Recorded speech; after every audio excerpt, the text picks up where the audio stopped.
In Indianapolis, the 2025 WNBA All-Star Game was supposed to showcase the league's biggest stars competing at the highest level. Instead, it became the setting for one of the most controversial moments in recent basketball history. Before the game, both All-Star teams took the court wearing black t-shirts featuring a simple but powerful message across the front: "Give us what you owe us."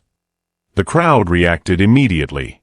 The coordinated statement, centered around ongoing labor negotiations and player compensation, was seen by millions of viewers and instantly sparked debate across the basketball world. It was organized, impactful, and impossible to ignore. But what happened next drew even more attention. During the post-game press conference, Kelsey Plum, the veteran shooting guard who entered the league in 2017, appeared to dismiss Caitlin Clark's impact. It wasn't subtle. It wasn't carefully worded. It came across as a deliberate remark delivered with a kind of precision that immediately caught people's attention and left many fans frustrated. Well, it was a very powerful moment. We didn't, at least as players, we didn't know that that was going to happen. So I think it was kind of like a genuine surprise, but the t-shirt, just united front was determined this morning, that we had a meeting for. And, not to tattletale, but 0 members of Team Clark were very present for that. But no, we were just, we had a very, that really needed to be mentioned. I'm trying to make a situation light, okay? But yeah, no, I think it was just all of us getting on the same page for the game. We wanted to do something that was just united and collective, and I thought that it was a very powerful moment and got the point across. And sometimes you don't have to say anything. Plum described the t-shirt protest as a powerful and meaningful moment.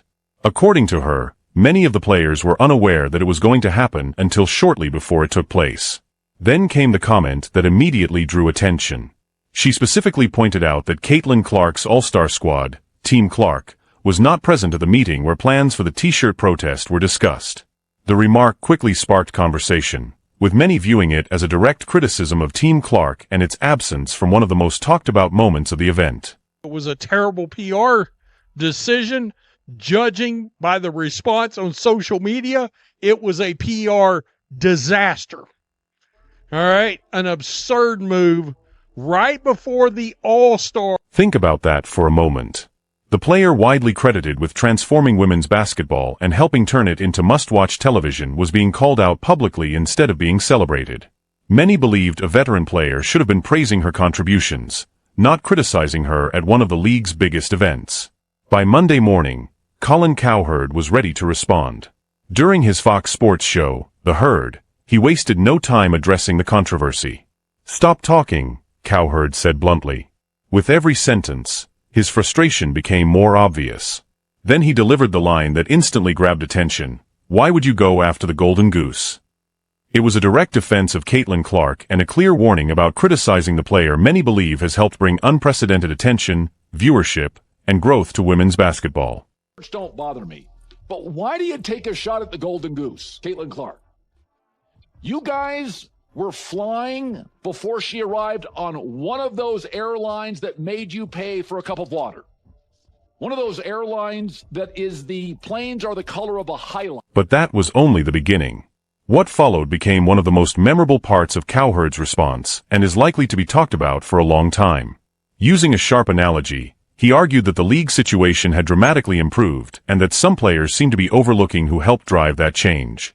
"It's like moving from a Motel 6 in a rough part of town to a Four Seasons," he said, and then criticizing the person who helped make that upgrade possible. The comparison landed hard and quickly became one of the most discussed moments of the debate.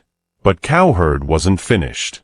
Clearly frustrated, he continued by saying that players should focus on their own issues and start recognizing what Caitlin Clark has contributed to the growth of the WNBA. His message was simple and direct: show appreciation, acknowledge the impact, and act with greater maturity as the league continues to benefit from the attention and momentum Clark has helped generate. Mind the t-shirts. I think you have leverage. I think you deserve more than 9%. But it's just misstep after misstep. It's time to grow up, girls. This is why Cowherd's reaction resonated so strongly and to many, felt justified.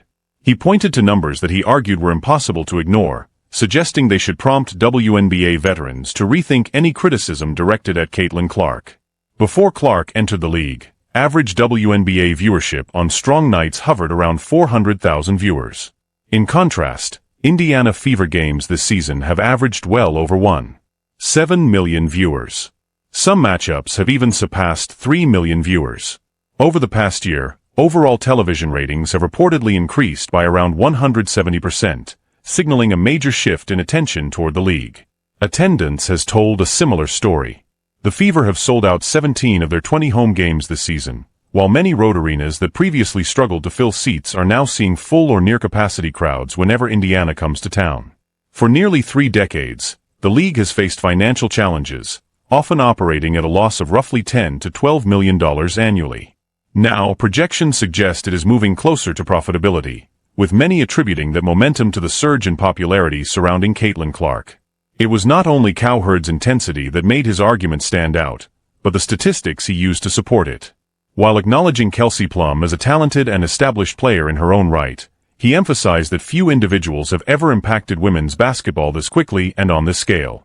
With the weight of those figures behind him, Cowherd's message was direct. How can you criticize the very person driving this level of attention? As women's basketball gets better, as the Caitlin Clark momentum train gets bigger. I mean, this year she's not playing well, she's hurt.